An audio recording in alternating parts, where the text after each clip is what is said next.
propose là maintenant qu'on passe, si je peux me permettre, Johanna, donc à vous. Alors elle, c'est la grande prêtresse de l'innovation et conditions de travail. En gros, on peut dire ça au sein du groupe RATP. Donc vous êtes chef de projet, donc vous êtes ergonome de formation, vous êtes chef de projet donc, sur ce qui est les questions innovation, et donc sur tout un programme que vous avez initié, je crois, il n'y a pas très longtemps, sur les nouvelles technologies de l'assistance physique. Alors voilà, c'est à vous, merci. Donc il faut parler quand même, bien appuyer sur le micro, because on a du bruit environnant, selon des conditions de travail, mais quelquefois... Bonjour à tous. Du coup, oui, Johanna Dion, donc je suis ergonome de formation et je suis actuellement dans un des 4 programmes stratégiques d'innovation du groupe RATP qui s'appelle les nouvelles technologies d'assistance physique. Donc dans ce programme, on a un scope de technologie qui va être de l'exosquelette, du cobo, du robot, et aujourd'hui on s'étend également vers de l'EPI connecté, du textile intelligent et de la réalité augmentée. Donc dans le cadre de l'intégration de nos dispositifs, et on va parler notamment de l'exosquelette et des solutions en cobotique, on a une méthodologie qu'on ne cesse d'améliorer aujourd'hui suite aux aléas qu'on peut avoir lorsqu'on les met en œuvre. Cette méthodologie, elle est en 4 phases. Donc une première phase où on va identifier le besoin, le cas d'usage, périmétrer un petit peu notre expérimentation. Une deuxième phase où on va débuter la prise de data, donc on va débuter l'expérimentation terrain, et pour cela en fait on va focus sur un site avec un panel de volontaires de 2 à 3 salariés, et en fait on va réaliser à la fois des mesures dites objectives et des mesures dites subjectives. Donc la partie subjective, ça va être de l'entretien du questionnaire pour évaluer la perception du risque que le salarié a de sa situation de travail, mais également la représentation qu'il peut avoir du futur dispositif. Et ça nous permet à nous de prendre un petit peu la température des salariés sur comment ils perçoivent l'exosquelette, le cobo, et de pouvoir adapter nos éléments de langage dans tout le processus d'intégration du dispositif. Sur la partie objective, on va réaliser des mesures sans le dispositif vraiment brut de la situation de travail à date. Je vais rentrer dans le détail juste après sur la partie vraiment objective. On va avoir un temps de formation que l'on réalise avec le fournisseur directement du dispositif. Ce temps de formation, on comprend vraiment un temps dont le salarié va avoir besoin. Ça peut durer 1 heure, ça peut durer 1h30, ça peut durer une demi-heure.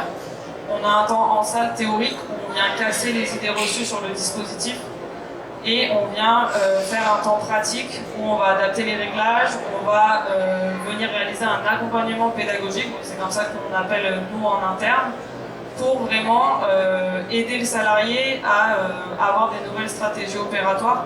On sait que du fait de l'intégration d'un dispositif, les stratégies opératoires vont forcément se modifier. Nous, on l'accompagne pour casser les premières frustrations et le pousser justement à continuer l'utilisation de ce dispositif. Suite à cette phase au début de notre méthodologie, il y a 1 an et demi, on réalisait des mesures objectives à ce moment-là. Lors de la formation, on mettait l'exosquelette sur le dos du salarié, on partait en production et on faisait des mesures musculaires, des mesures posturales, des mesures cardiaques. Et en fait, on s'est rendu compte que c'était totalement biaisé de faire ce genre de mesures, puisqu'en fait, pour le salarié, ça fait beaucoup. Il a un exosquelette sur le dos, il a des capteurs un peu partout. Il ne sait pas comment utiliser l'exosquelette. Donc on a décidé dans les résultats, on voyait aussi que c'était une catastrophe, que tout augmentait, les contraintes augmentaient partout. Donc on a vraiment décidé de retirer ce temps de mesure.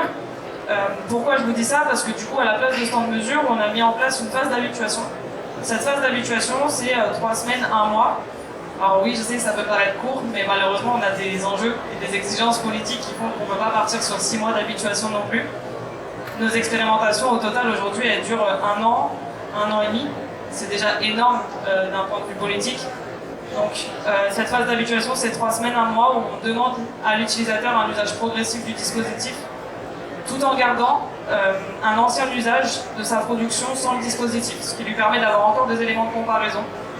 On lui laisse à disposition un tableau de ressenti où il peut nous écrire c'était bien, c'était pas bien, j'ai eu mal là, j'ai eu des difficultés.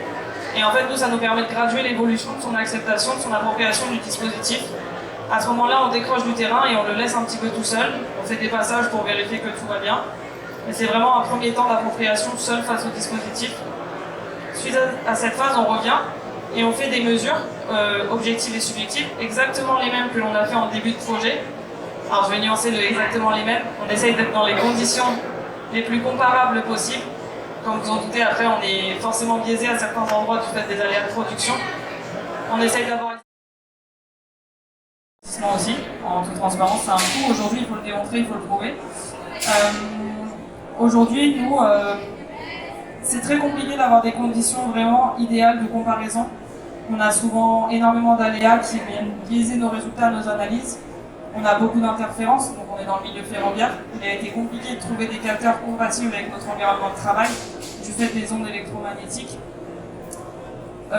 L'idéal pour nous, à terme, quand on se projette, on a beaucoup de sujets en maintenance itinérante, ce serait d'avoir de la data capable de suivre cette maintenance itinérante, la data intégrée avec les dispositifs qui nous évite d'avoir avec nous l'ordinateur, l'ensemble de l'outillage, vraiment pour réaliser cette data, qui peut être de jour, de nuit, sous toutes les conditions météo et qui devient vite compliquée dès qu'il y a de l'itinérance. Merci à vous. Et si vous voulez bien pour